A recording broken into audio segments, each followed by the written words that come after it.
పహల్గామ్ ఉగ్రవాదుల కోసం వేట ముమ్మరం చేసింది భారత ఆర్మీ. ఉగ్రవాదులకు సహకరించిన లోకల్ టెర్రరిస్టుల కోసం గాలింపు చర్యలు చేపట్టారు. 6 జిల్లాలకు చెందిన 14 మంది టెర్రరిస్టులను గుర్తించారు. అందులో లష్కరేకు చెందిన 8 మంది ఉగ్రవాదులున్నారు. అలాగే జైషే హిజ్బుల్లాకు చెందిన చెరో 3 ఉగ్రవాదులున్నారు. ఇప్పటికే పలు ప్రాంతాల్లో ఉగ్రవాదుల కోసం గాలింపు చర్యలు చేపట్టారు భారత అధికారులు.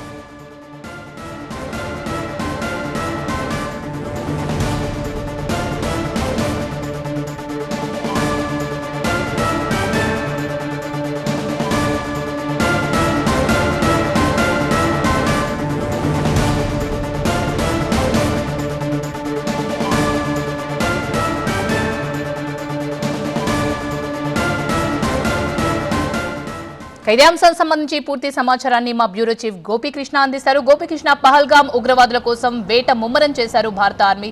మరి ఉగ్రదాడులకు సంకరించిన స్లీపర్ సెల్స్ అంటే లోకల్ టెర్రరిస్టుల కోసం కూడా గాలిస్తున్నట్టు తెలుస్తోంది. 6 జిల్లాలకు సంబంధించి 14 మంది టెర్రరిస్టులను కూడా గుర్తించారు. మరి వాళ్ళని ట్రాక్ చేయడానికి ఎలాంటి వ్యూహం అమలు చేస్తుంది భారత ఆర్మీ?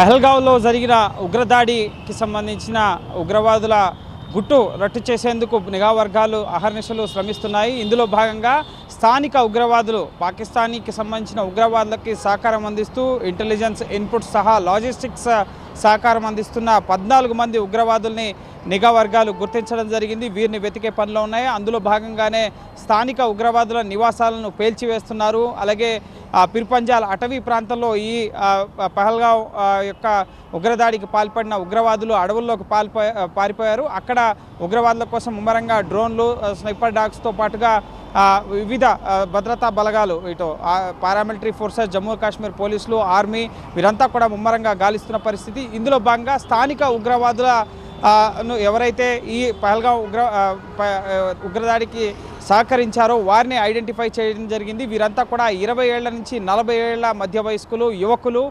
ఎప్పుడైతే ఆర్టికల్ 370 రద్దు తర్వాత స్టోన్ పెల్టింగ్ ఘటనలు తగ్గిపోయాయో ఆ తర్వాత కొంతమంది యువతను ఈ ఉగ్రవాద సంస్థలు హిజ్బుల్ ముజాహిద్దీన్, లష్కర్ ఎ తోయిబా, జైషే మహమ్మద్ లాంటి ఉగ్రవాద సంస్థలు వారిని ఎరగా ముఖ్యంగా వాడుకొని ముఖ్యంగా ఉగ్ర కార్యకలాపాలని వ్యాలీలో, శ్రీనగర్లో, జమ్మూ కాశ్మీర్లో ముమ్మరంగా నిర్వహించడానికి వివిధ జిల్లాలకు సంబంధించిన యువకుల్ని వారి వాడుకోవడం జరిగింది. అందులో భాగంగా వీరు గత కొన్నేళ్లుగా కూడా, గడిచిన 3-4 ఏళ్లుగా, కొంతమంది 10 ఏళ్లుగా కూడా ఈ ఉగ్రవాద సంస్థల కోసం పనిచేస్తున్న పరిస్థితి ఉంది. జైషే మహమ్మద్ కోసం లష్కర్ ఎ తోయిబా వంటి ఉగ్రవాద సంస్థకి 8 మంది, జైషే మహమ్మద్ ఉగ్రవాద సంస్థకు 3, మరో ఉగ్రవాద సంస్థకి హిజ్బుల్ ముజాహిద్దీన్ సంస్థకి పనిచేస్తున్నారు. వారికి లాజిస్టిక్స్ సపోర్ట్ అందివ్వడంతో పాటుగా వాళ్ళకి కావాల్సిన ఆహారం, ఫుడ్, డబ్బు, అలాగే ఆయుధాలు, ఇతర వస్తువులు వాళ్ళకి కావాల్సినవన్నీ కూడా వీళ్ళు సమకూరుస్తున్నారు. అలాగే ఇంటెలిజెన్స్ ఇన్పుట్స్, ముఖ్యంగా ఎవరెవరు ఎప్పుడెప్పుడు ఎక్కడెక్కడ పర్యటిస్తారు ఇటువంటి సమాచారాన్ని, అలాగే ఈ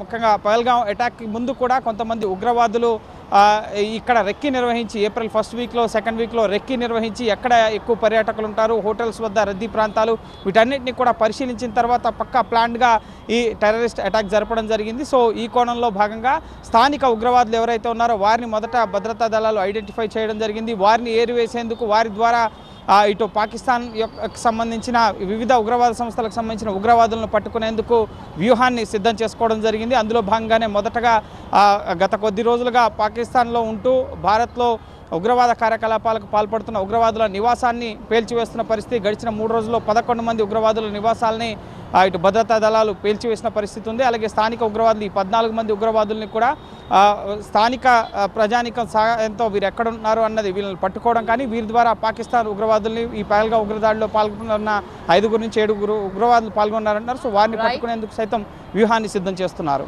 రైట్, థాంక్యూ గోపి.